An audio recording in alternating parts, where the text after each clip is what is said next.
Howdy folks, this is Jim. I live in Texas, and this is the long way to Clovis and back, part 3. In part 1 of this series, I discussed my general interest in long-distance motorcycle riding. In part 2, I discussed the first leg of my Saddle Sore 1000 ride, where I rode from Austin, Texas to Clovis, New Mexico. When we stopped up at part 2, I was resting at the McDonald's in Clovis. I was feeling very strong. I felt like I was in much less physical discomfort. I was not particularly tired, and I'd just driven 480 miles. It was quite an encouraging time, and really probably the high point, the second highest point of the whole trip. I felt really good in Clovis. So I ate a light meal there, just a chicken sandwich and a Diet Coke at McDonald's. I decided correctly, I think, that I would ride this ride a little bit hungry, just slightly on the edge of being hungry. I took a bag of raisins and cashews with me in my tank bag, and I nibbled on that some during the ride. I did not stop for any meals before I got to Clovis at the 480-mile point.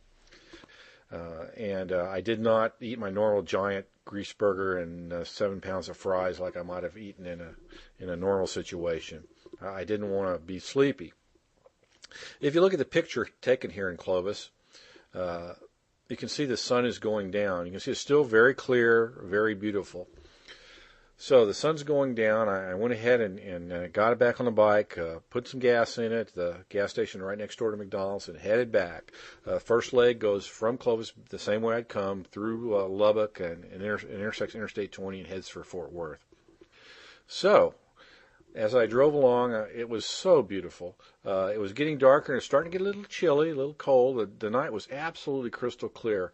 I felt like as the sun went down, and it went down pretty fast once it went over the horizon, it got dark fast, I felt like I needed to be able to twist my left grip, and by twisting my left grip back, I felt like the front of my motorcycle should rise, and I should just fly up into the stars.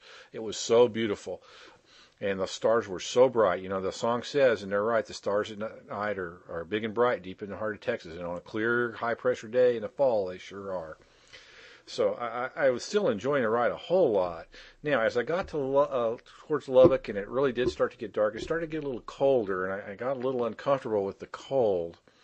As I approached Lubbock, I saw the line of windmills. Lubbock is in the middle of a giant wind farm, and they are all lit up, and miles and just 10-mile strings of these windmills, and they're on ridge lines around Lubbock. And as you approach, it was interesting. All the lights blink together like some giant intelligence. You have all these windmills, these huge things, and they have red lights on them for aircraft anti-collision lights, and huge numbers of them blink together. So it's like some sort of collective intelligence is running those. Very interesting. Well, once I passed Lubbock, I was really starting to get pretty cold. I went through Lubbock and I got gas, I think in Littlefield, there's a little town there, if I remember right. I don't have my notes in front of me. And by the time I got to Interstate 20 and made the turn to the east to head towards Fort Worth, the cold was a real issue. Now, at night, the speed on interstates is 65 miles an hour. I found that was the fastest I could go. If I went any faster than that, I got too cold. The next time I do a long ride in the fall, I'm going to have a heated vest at least. That's the one piece of gear I had wished I had and didn't. I found if I got above 65, it really got too cold. I had to back off a little bit and drive from 60 to 65, and I was okay. I had to make, I think, a couple of unscheduled brief stops to warm up slightly, and one of them I stopped at a truck stop and bought this funky vest. This looks like a red and white checkered picnic table thing vest that they had on sale, and when they had one that fit me, and that really helped. Buying that vest, I think, is why I was able to finish the ride. So I got back on and continued on Interstate 20. There was not a lot of traffic on Interstate 20. There was a couple on a Harley that I kind of switched places with, and we rode along together about almost 100 miles, I think.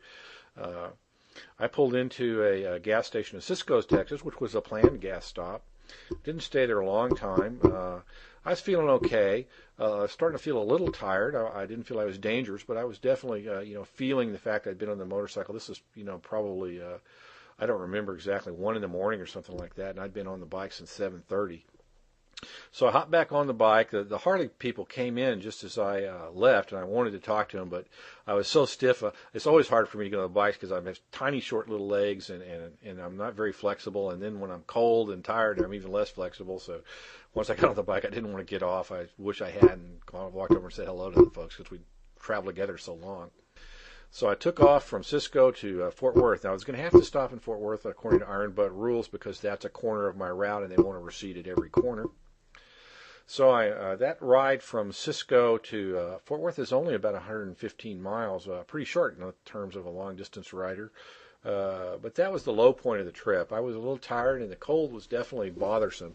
I want to emphasize I wasn't getting hypothermic. I think the lowest temperature from looking at the Weather Underground archives that I rode through was about 42 or 43 degrees, which is a little colder than my mesh jacket was really built for. But with the long underwear I was wearing, the Pendleton wool shirt, and the funky vest, and the wind liner and my mesh jacket, I was okay, but it wasn't what I'd call a whole lot of fun. Once I made that right turn from off of Interstate 20 on Interstate 35 in Fort Worth, I started to feel the event horizon of the finish line starting to pull me. I stopped at the truck stop and I went in and I got two receipts, an ATM receipt and a gas receipt, because I wanted to make sure that I had this corner post well documented for the Iron Butt people, because they are picky about the documentation. That's what makes the certificate valuable. If the Iron Butt people just gave these to anybody who said they rode 1,000 miles, it wouldn't mean anything. But they check your logs and your records and your receipts very carefully, and that's part of the challenge, is to get that right even when you're tired. Getting back on the interstate after Fort Worth, I was only I'd made that trip 1,000 times in my life or more, and I was in very, very familiar territory. Interstate 35, it's about 170 miles to my house from there, or to the end point. I found that the interstate was full of trucks. By now it's early in the morning, like 3 o'clock in the morning or something like that. There's nothing but giant trucks on there, and me and my little Ninja, that was kind of scary because you were always near them. They were always next to you, or in front of you, or behind you. That was probably the only time in the trip I got a little nervous.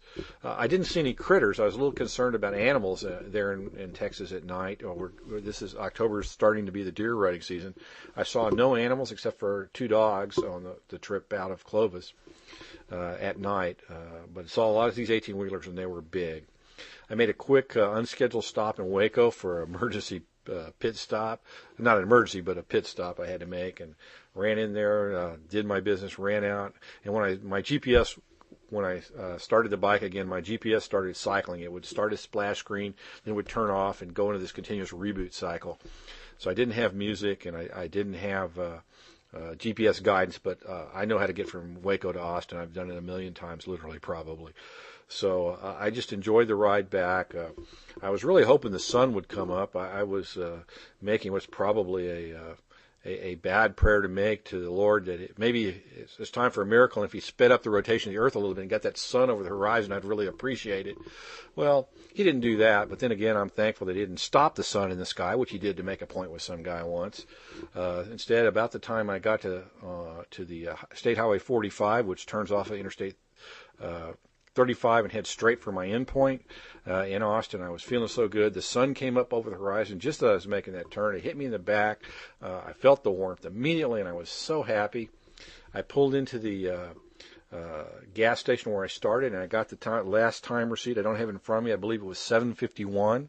So I'd done it in roughly 23 hours and 30 minutes. I completed my 1,000 miles. I rode home and got my wife to witness my arrival, and she thinks I was pretty hysterical. I was hysterically funny. I was so happy. It was such a thrill to have finished that ride and have done it. Next day, I spent a couple hours on the paperwork. I hope I got it right. I've sent it in. There's nothing to do now but wait to see if I get the certificate. But certificate or not, I'm going to do this again. So stay tuned to this channel for the next 1,000-mile report, which will be coming in the fullness of time. This is Jim, and I live in Texas. That's enough of this. Thank you for listening.